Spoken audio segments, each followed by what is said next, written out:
Well, hello and welcome to New Zealand. Yes, we've actually made it here down under. Basically, if you haven't seen the intro video to what we're up to, essentially we've been invited down here by New Zealand Trade and Enterprise to check out what the country has to offer when it comes to agricultural innovation and technology. We're here a fortnight. We'll be catching up with you guys on a daily basis with video reports, and what better way to kick off our 2-week tour of the country than starting here at the country's national Fieldays event.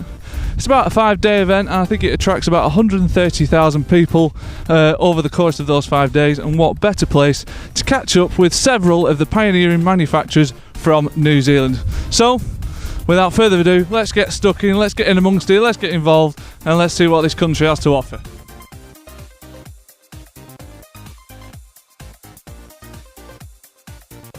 Okay, so we're now on the Lincoln Agritech stand, and as many people in the UK know, NVZ compliance is a big issue, so these guys could quite possibly help with that. I'm now joined by Dr. Blair Miller of Lincoln Agritech, and one of your latest projects then, this water sensor. If you could tell me a little bit about that, that'd be great.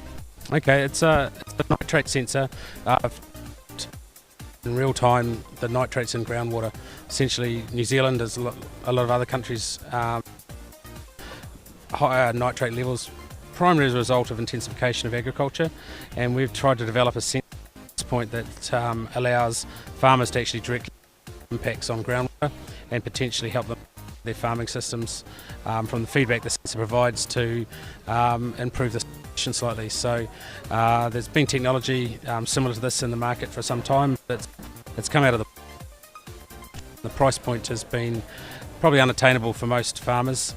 So we were focused on a fit for purpose sensor that a farmer could potentially deploy at sites around their own property. Okay, so just explain some of the technicalities about it, how it works and how you deploy it and that sort of thing. Yeah, so we shoot light from one end of the sensor through this, there's a round tube here which is clear, and shoot light through it and receive the light signal on the other side. And depending on intensities of light at the different frequencies that come through, we're able to determine what the nitrate content in the water is. We're also able to correct for other interferences such as turbidity or discoloration of the water, and gives us a very accurate and stable, and that is about it. It's a stable number. A lot of the lower cost technologies out there, they drift badly, so the number you get, it needs to be recalibrated regularly, and it's a labour. So we've worked on a process that should be stable for extended periods of time, maybe a 5-minute clean every month. You mentioned it was quite easy to install yourself, and you say it's best at a shallow level. So what sort of depth are we talking? It depends. If you're going to use this to understand the nitrogen that's coming down from a property, you're going to want that to be into water that's relatively close to the surface, so that there's not a huge time lag between whatever application you had, whether you've wintered cows on fodder beet above it. You don't want that nitrate signal that might have been generated by the cow urine to take 3 or 4 years to get the water. So it's climate dependent. If you're in a high rainfall area, that might be 30 metres. In a lower rainfall area, that might only be 10, 12 metres.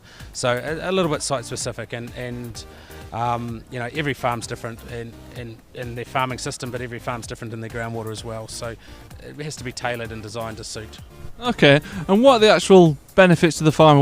What can they get out of this as a management tool?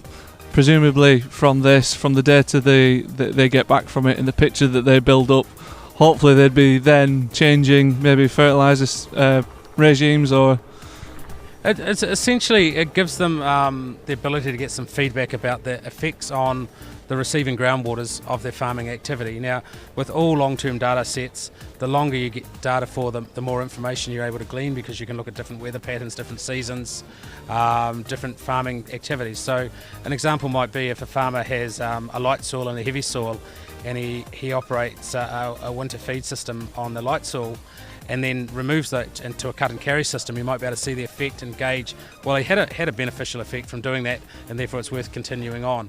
So it's really giving farmers some feedback on their actual impacts on groundwater is the most likely situation, but also gathering information to show other stakeholders in the community, whether it's local government or environmentalists, or that this is the impact I have, I understand what it is, and I understand how I can manage it to minimise those impacts. So in some ways it's likely to help in time develop a licence to operate for many farming operations. Okay, Dr. Blair Miller, thank you very much. Okay, thank you very much.